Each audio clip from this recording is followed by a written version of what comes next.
Good afternoon बच्चों। हम लोगों ने सिविक्स के अध्याय 2 में संघवाद के बारे में पढ़ा। इसके अंतर्गत हम लोगों ने संघवाद क्या है, इसकी विशेषताएं क्या क्या है, भारत में संघ व्यवस्था कैसी है तथा संघ व्यवस्था भारत में काम कैसे करती है, इसको समझा। साथ ही भारत में संघ व्यवस्था कैसे चलती है, इसको भी समझा। आज हम लोग केंद्र राज्य संबंध के बारे में पढ़ेंगे। जब भारत देश आजाद हुआ था तो उस समय एक पार्टी की सरकार थी और यह स्थिति काफी लंबे समय तक रही तथा एक ही पार्टी की सरकार का शासन अधिकांश राज्यों पर भी रहा था। इसका सीधा सा मतलब यही हुआ कि राज्य सरकारें कभी भी अपने अधिकारों का प्रयोग नहीं करती थी। क्यों? क्योंकि केंद्र तथा राज्य में एक ही पार्टी की सरकारें होती थी। जो भी दिशा निर्देश केंद्र सरकार के द्वारा जारी किया जाता था, राज्य सरकारें इसे तुरंत मान लेती थी। टकराव तो तब होगा जब केंद्र तथा राज्यों में अलग अलग पार्टी की सरकारें होगी। जब तक राज्य केंद्र सरकार के दिशा निर्देशों को पूर्णतः मानती रही, तब तक राज्य सरकारें संघ इकाई के रूप में अपने अधिकारों का प्रयोग नहीं कर पाई।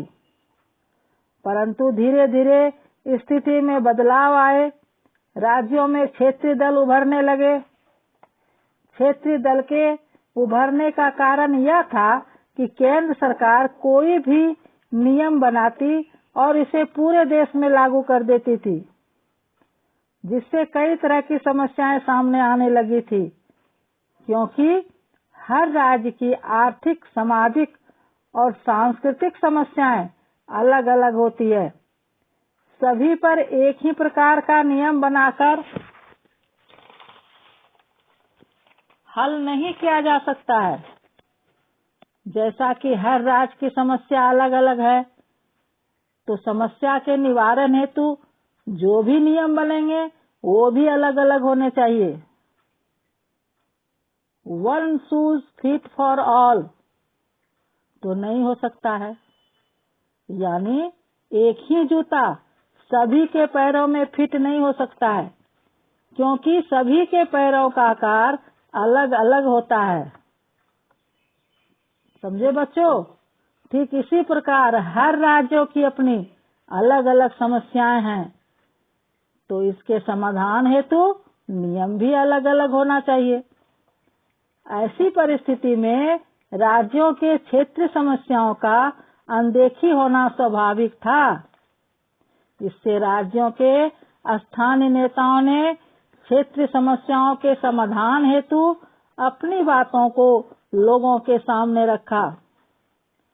लोगों को भी लगने लगा कि स्थानीय नेता स्थानीय मुद्दों को समझते हैं तथा इसमें व्याप्त समस्या को दूर करने का हल जरूर निकालेंगे।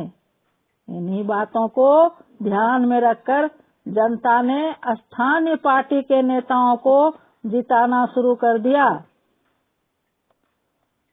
धीरे धीरे राज्यों में स्थानीय या क्षेत्रीय पार्टी की सरकार बनने लगी। इससे केंद्र राज्य के बीच टकराव होने लगी।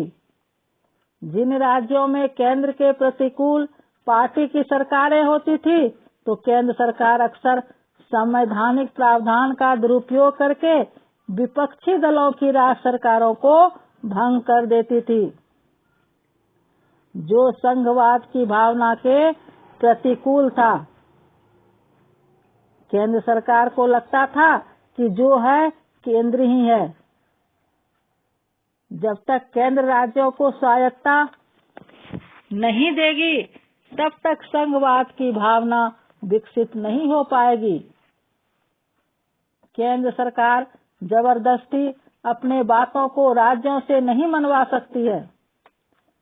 जब तक बात भारत के आंतरिक सुरक्षा, एकता तथा अखंडता की न हो, तब तक केंद्र अपने कानूनों को राज्यों पर लागू नहीं कर सकती है। जैसा कि हम लोगों ने संघ सूची, राज्य सूची, समवर्ती सूची में पढ़ा था कि केंद्र तथा राज्यों को कौन कौन से विषयों पर कानून बनाने का अधिकार प्राप्त है। तो बच्चों 1990 के बाद से यह स्थिति बदली, जब देश में अनेक राज्यों में क्षेत्रीय दलों का उदय हुआ। इस समय देश में एक पार्टी को पूर्ण बहुमत प्राप्त नहीं होता था, जिससे सरकार बनाने के लिए इन क्षेत्रीय पार्टियों का साथ लेना पड़ता था, जिसे गठबंधन की सरकार कहा जाता था। 1990 के बाद गठबंधन सरकार की शुरुआत का दौर कहा जाता है। चूंकि किसी एक दल को लोकसभा में स्पष्ट बहुमत नहीं मिलता था, इसलिए प्रमुख राष्ट्रीय पार्टियों को क्षेत्रीय दलों समेत अनेक पार्टियों का गठबंधन बनाकर सरकार बनानी पड़ती थी।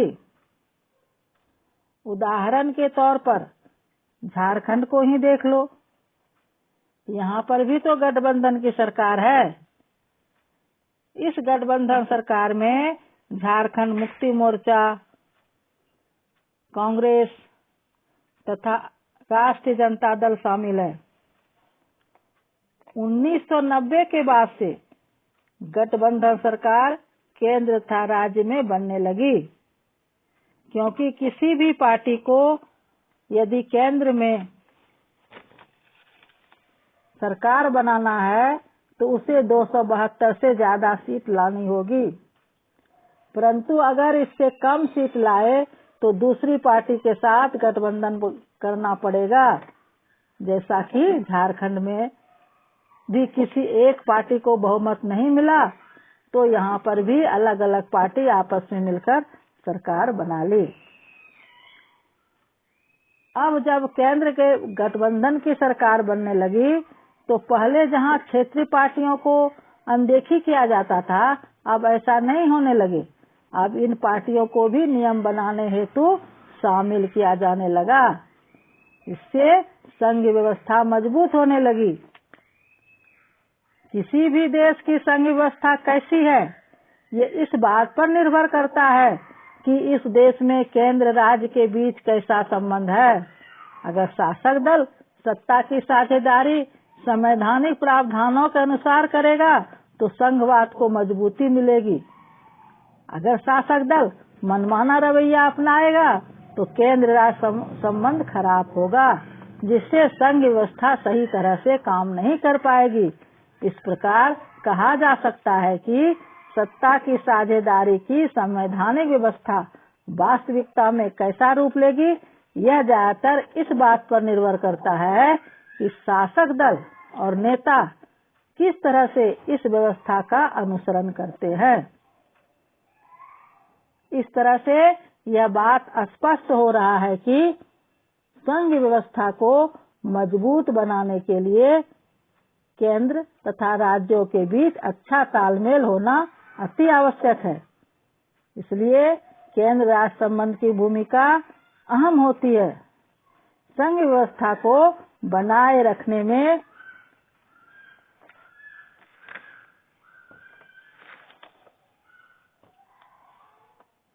जैसे ही गठबंधन की सरकारें बनने लगी, तो इससे राज्य सरकारों की स्वायत्तता का आदर करने की नई संस्कृति पनपने लगी।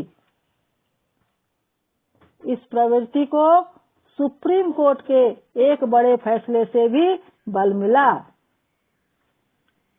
अब इस फैसले के कारण केंद्र सरकार राज्य सरकार को मनमाने ढंग से भंग नहीं कर सकती है। सुप्रीम कोर्ट के फैसला का सम्मान तो करना ही पड़ेगा। क्यों? क्योंकि सुप्रीम कोर्ट को संविधान का रक्षक कहा जाता है तथा सुप्रीम कोर्ट ही संविधान का व्याख्याकर्ता भी होता है। तो बच्चों, अगर आज के दौर की तुलना 1990 के दशक के पहले के दौर से करेंगे तो पाएंगे संघ व्यवस्था के तहत सत्ता की साझेदारी ज्यादा प्रभावी ढंग से हो पाया है।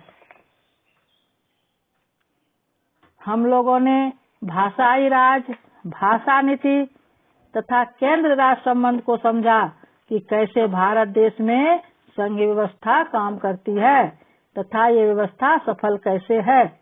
इसी के साथ संघ व्यवस्था कैसे चलती है अब समाप्त होता है। आगे के अध्याय में हम लोग विकेंद्रीकरण को पढ़ेंगे कि भारत में विकेंद्रीकरण कैसे हुआ। आज के लिए इतना ही। इसी का आगे का भाग है, हम लोग विकेंद्रीकरण को जानेंगे और समझेंगे कि यह कैसे हुआ। आज के लिए इतना ही। Thank you.